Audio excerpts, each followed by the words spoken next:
Good day and welcome back to another Dbz Dokkan battle video. In this video we are going to be taking a look at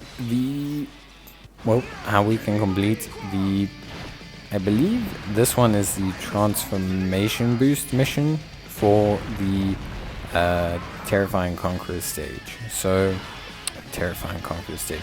This is the transformation boost mission for the Fighting Legend Goku event. So obviously, this is a no item run, as you can tell probably by the team. You shouldn't be surprised that this will be a no item run. This team is very strong, especially against Goku and any super unit in general. Now the transformation boost category is a fairly consistent category. I think it's pretty strong. Obviously it gets buffs every now and then. Any unit that transforms is automatically on the category. So it's got a good mixing of super and extreme based units, which is always nice. I like to go for the extreme side of things, just because I think they function better for super based events, but also it's just really fun to use extreme based teams, and you don't really need an excuse to use Cooler's team. He's pretty dope, and so it's pretty fun to kind of run him as a unit. So obviously, as our lead, we're kind of running the Terrifying Conquerors or Transformation Boost Strength Cooler. After his easy air, he raises defense permanently, which is really good. He's a situational support for Transformation Boost category enemies when facing only one enemy, or Terrifying Conquerors when facing 2 or more enemies. And yeah, he's just really good. When he transforms, he becomes Cooler Final Form, and he stops stacking defense, stacks attack instead, and has guaranteed crits against pure or hybrid Saiyan enemies. So we're going to be using that quite early on, because Cooler's defense is going to be high enough pretty early on. So we're going to use that and then kind of just decimate Goku with those crits.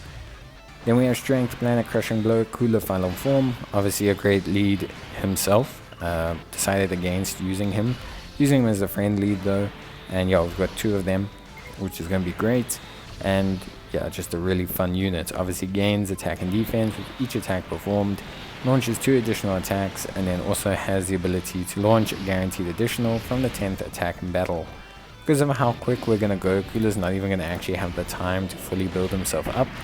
So that is something that's, yeah, just full disclaimer, is going to be a thing. So yeah, obviously pretty cool stuff from Cooler. I think overall a pretty fun unit to utilize. So that's going to be, yeah, really a huge source of damage for us.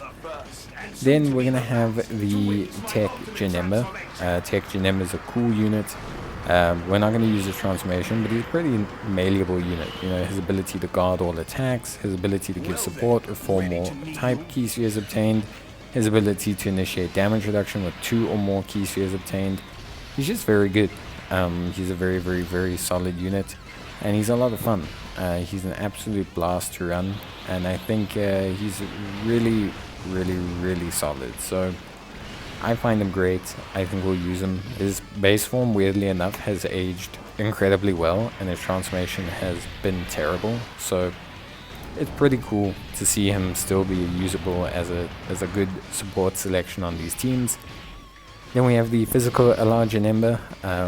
You know, his ability to guard all attacks is really helpful, but we won't be relying on that so much.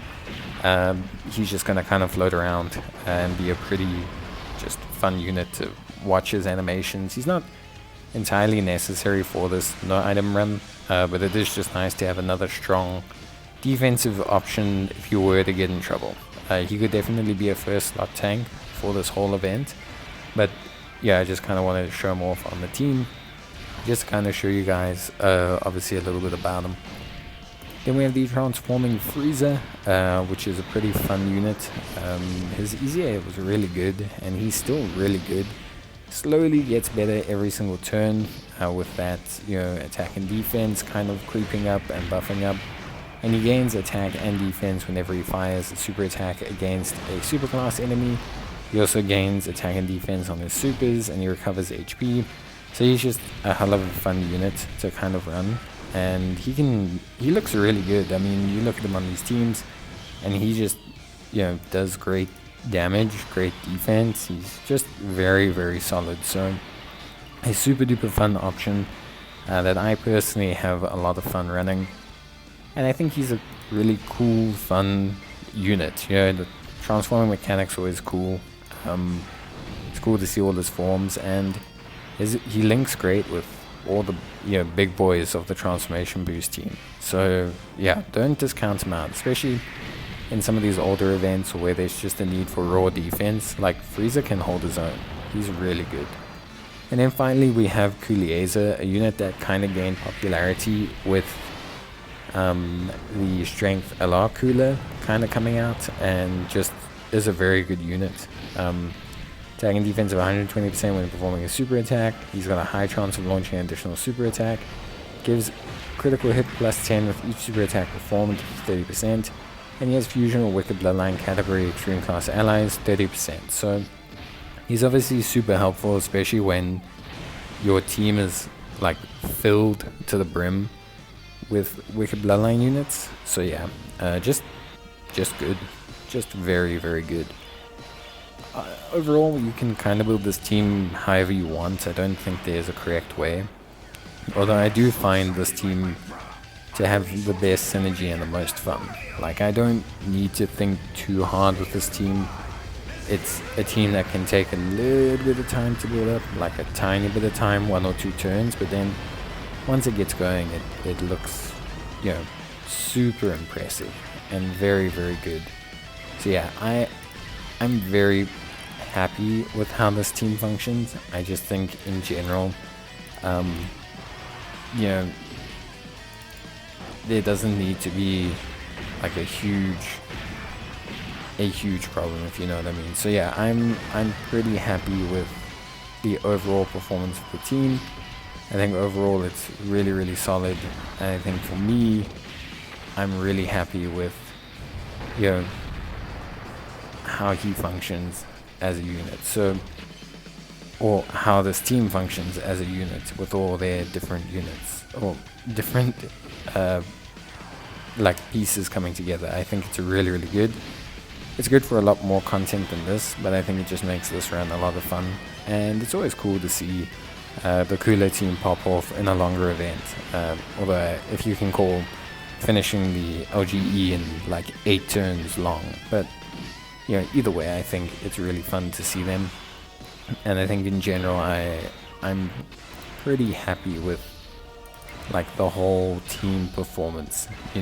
I think for me it's where I want to be in terms of assessing the units, and I think in general it's definitely a very strong, very powerful team that's a lot of fun, and you shouldn't have any linking problems with whatsoever.